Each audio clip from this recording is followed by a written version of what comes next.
सवेरे का समय था। गांव अभी पूरी तरह जागा नहीं था, लेकिन जिंदगी की हलचल शुरू हो चुकी थी। कच्चे घरों की छतों से उठता धुआं, आंगनों में बिखरी धूप और गलियों में गूंजती चिड़ियों की आवाज। यह वही गांव था जहां मेहनत सबसे ज्यादा थी और आराम सबसे कम। यहीं रहता था हल्कू, एक सीधा सादा किसान जिसकी जिंदगी खेत, मौसम और कर्ज के बीच उलझी हुई थी। उसके चेहरे की झुर्रियां उम्र से ज्यादा चिंता की कहानी कहती थीं। हल्कू का दिन खेत से शुरू होता और खेत पर ही खत्म होता। हल चलाते हुए उसके हाथ थक जाते, लेकिन पेट की आग उसे रुकने नहीं देती।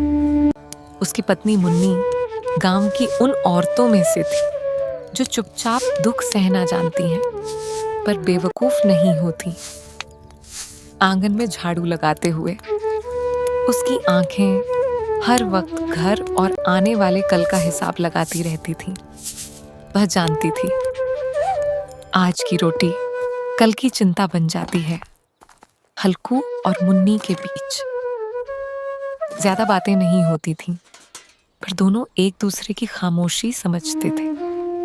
उनके घर में एक और साथी था, जबरा, एक देसी कुत्ता।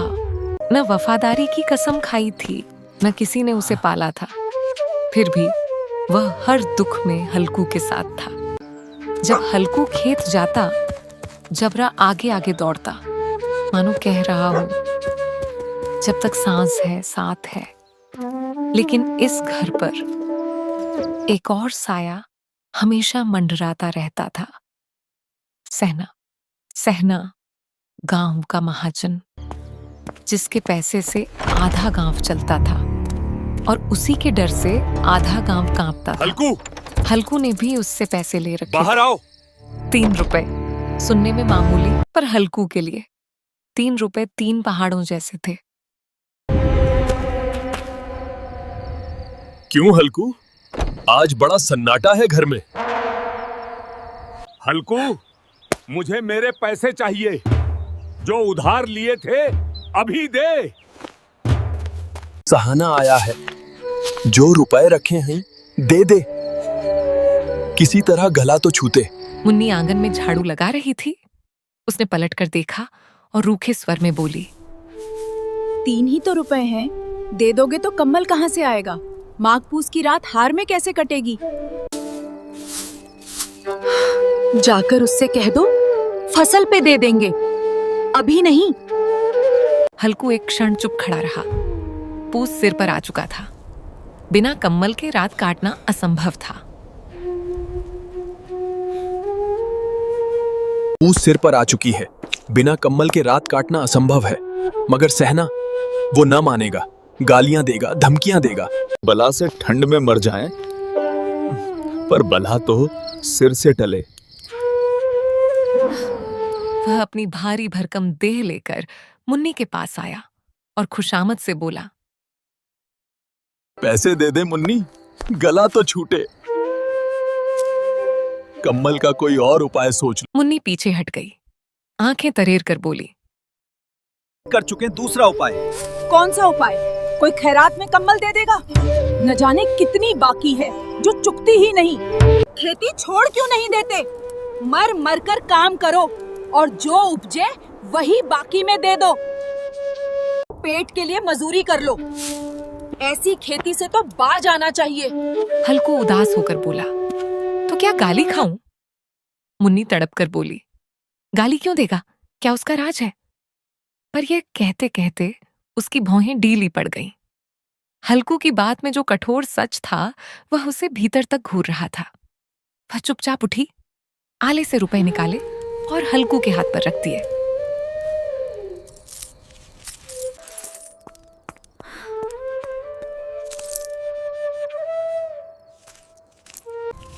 अब की से खेती छोड़ देना, मजूरी में कम से कम 1 रोटी तो चैन से मिलेगी। हल्कू रुपए लेकर इस तरह बाहर चला, मानो अपना हृदय निकाल कर देने जा रहा हो।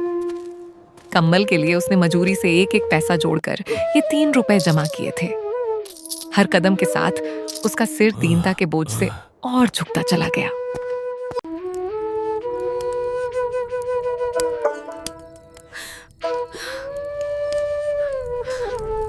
पूस की अंधेरी रात थी।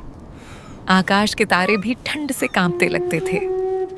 हल्कू खेत के किनारे ऊख की पत्तियों की छतरी के नीचे बांस के खटोले पर पड़ा था। पुरानी गाड़ी की चादर ओढ़े वह कांप रहा था। खाट के नीचे उसका कुत्ता जबरा पेट में मुंह डाले कूं कूं कर रहा था। हल्कू बोला, क्यों रे जबरा, जाड़ा लगता है? कहता तो था घर में पुआल पे लेट रहे। यहाँ क्या लेने आया? कल से मत आना मेरे साथ।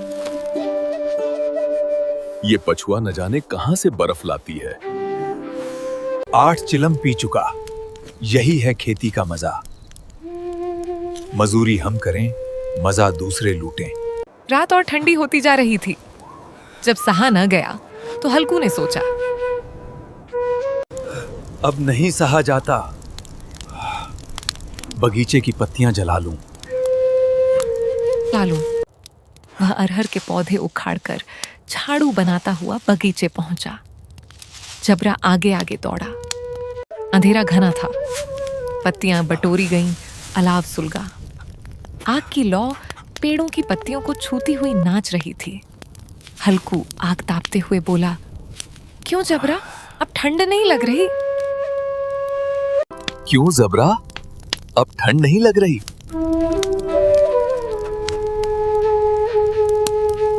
पहले ये उपाय न सूझा, नहीं इतनी ठंड क्यों खाते?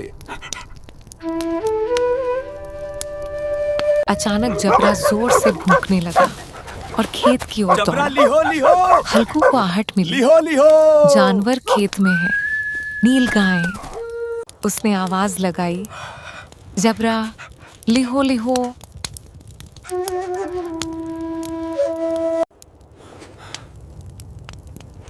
पर शरीर इतना जड़ हो चुका था कि उठना असह्य लगा। ठंड ने उसे जकड़ लिया था। अकर्मण्यता ने रस्सियों की तरह बांध लिया। नील गायें खेत चरती रहीं, जबरा भूखता रहा और हल्कू बुझती राख के पास बैठा रहा। आखिरकार वहीं चादर ओढ़े सो गया।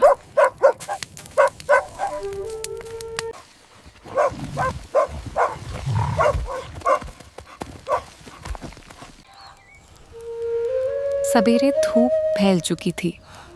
मुन्नी की आवाज आई,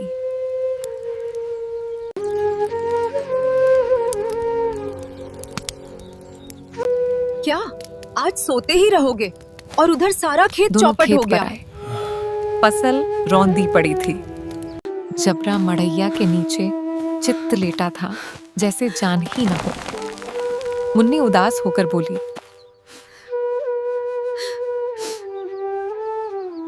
अब मजूरी करके मालगुजारी भरनी पड़ेगी। हल्कू ने उजला चेहरा उठाकर कहा, चलो, कम से कम अब रात को ठंड में यहां सोना तो नहीं पड़ेगा।